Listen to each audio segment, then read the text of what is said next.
Assalamualaikum warahmatullahi wabarakatuh. Di sini kami akan mempresentasikan hasil diskusi kami tentang studi kasus FinSmart Startup Fintech Inovatif. Nah, di sini kami ada 5 anggota, yaitu saya sendiri, Amin Abdul Ma'ruf, dan juga ada Arif Alfian, Lutfi Fajar, Aditya Amar, dan juga Reskal Muhammad. Nah, bagaimana AI dan juga machine learning atau ML mendukung fitur rekomendasi investasi serta tantangan implementasinya? FinSmart dapat memberikan rekomendasi investasi personal kepada setiap pengguna dengan menganalisis data perilaku dan juga finansial mereka. Ini membantu pengguna membuat keputusan investasi yang lebih tepat, namun memerlukan perhatian pada kualitas data dan etika pengguna informasi pribadi. Selanjutnya akan dijelaskan oleh Mas Arif tentang bagaimana peran dan juga manfaat dari AI dan juga machine learning-nya. Silakan Mas Oke. Arif. Terima kasih kepada Mas Amin Abdul Ma'ruf. Selanjutnya yaitu bagaimana AI dan ML mendukung fitur rekomendasi investasi serta tantangan implementasinya. Peran AI dan ML atau machine learning. Yang pertama, menganalisis profil resiko pengguna. Yang kedua, menyediakan rekomendasi investasi yang spesifik dan real time. Yang ketiga, menggunakan data histori transaksi dan tren pasar. Selanjutnya yaitu manfaatnya. Yang pertama, rekomendasi investasi yang tepat sasaran. Yang kedua, menghemat waktu dan usaha. Yang ketiga, pengambilan keputusan yang lebih cerdas. Yang keempat, sistem belajar otomatis atau adaptif. Yang kelima, peningkatan kepercayaan terhadap platform. Yang terakhir, edukasi finansial secara tidak langsung. Nah, untuk tantangan implementasi, yang pertama, data rawan bias. Yang kedua, harus patuh pada regulasi agar privasi data aman. Yang ketiga, perlu pelatihan terus-menerus agar model AI tetap relevan dengan tren pasar. Yang terakhir, butuh tim teknis kuat agar AI menyatu dengan sistem backend yang sudah ada.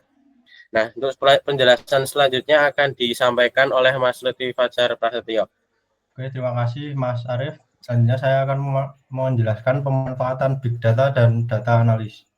Dengan volume transaksi yang besar setiap hari, FinSmart dapat memanfaatkan Big Data untuk menyimpan dan mengelola informasi, serta mengolahnya melalui data analis guna mendukung pengambilan keputusan bisnis yang akurat dan berbasis data. Big Data bermanfaat untuk menyimpan dan mengolah data secara terdistribusi serta memproses data real time. Selanjutnya, pemanfaatan Big Data dan data analis. Data analis berperan untuk melihat apa yang terjadi, contohnya kayak laporan transaksi dan segmentasi user. Yang kedua, memprediksi tren pasar dan perilaku pengguna. Yang ketiga, memberi saran strategi bisnis, misalnya penawaran produk dan investasi baru. Untuk keuntungan penggunaan Big Data dan data analisis bagi FinSmart adalah yang pertama, pengambilan keputusan lebih cepat dan akurat. Yang kedua, dapat personalisasi promosi atau produk. Yang ketiga, mendeteksi penipuan atau transaksi tidak wajar atau disebut juga fraud detection. Selanjutnya akan dijelaskan oleh Mas Aditya Amar. Oke, terima kasih waktunya. Selanjutnya, RPA untuk otomatisasi transaksi. RPA memungkinkan FinSmart mengotomatiskan proses-proses manual yang berulang seperti entry data atau validasi transaksi, sehingga meningkatkan efisiensi dan mengurangi kesalahan. Namun, sistem harus dipantau dan diuji secara berkala agar tidak menimbulkan kegagalan operasional. Manfaat penggunaan RPA untuk FinSmart yaitu yang pertama, mengurangi kesalahan manual dalam input data, validasi, atau pelaporan. Yang kedua, menjalankan proses berulang secara cepat dan konsisten. Ketiga, dapat digunakan dalam verifikasi KYC atau know your customer, pengiriman notifikasi, dan pembuatan laporan otomatis. Risiko penggunaan RPA untuk FinSmart. Yang pertama, ketika sistem error bisa mengganggu seluruh operasional. Yang kedua, bot bisa dieksploitasi jika tidak diamankan dengan baik.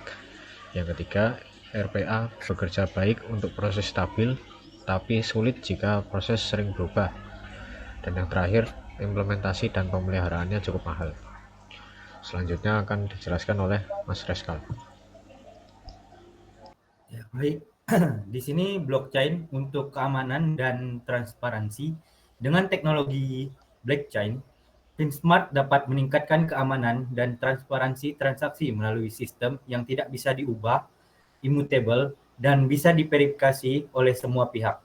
Ini memberi kepercayaan lebih bagi pengguna, namun implementasinya membutuhkan biaya, tenaga ahli, dan perhatian terhadap stabilitas dan regulasi. Blockchain untuk keamanan dan transparansi. Di keunggulan blockchain itu sendiri ada 4. Di sini semua transaksi tercatat di ledger publik yang tidak bisa diubah. Menggunakan kriptografi tanpa perantara, transaksi fair to fair, efisien dan cepat. Keempat, perjanjian otomatis yang berjalan jika syarat terpenuhi. Blockchain untuk keamanan dan transparansi. Kendala teknis dan operasional. Jaringan blockchain publik seperti Ethereum bisa mahal. Beberapa blockchain lambat dalam proses validasi. Masalah ketika jumlah transaksi melonjak. Banyak negara yang belum memiliki regulasi jelas soal blockchain. Dan terakhir itu dibutuhkan pengembang dan arsitek blockchain yang langka dan mahal. Sekian presentasi dari kelompok kami. Saya akhiri, wabillahi taufiq wal hidayah. Wassalamualaikum warahmatullahi wabarakatuh. Waalaikumsalam warahmatullahi wabarakatuh. Waalaikumsalam warahmatullahi wabarakatuh.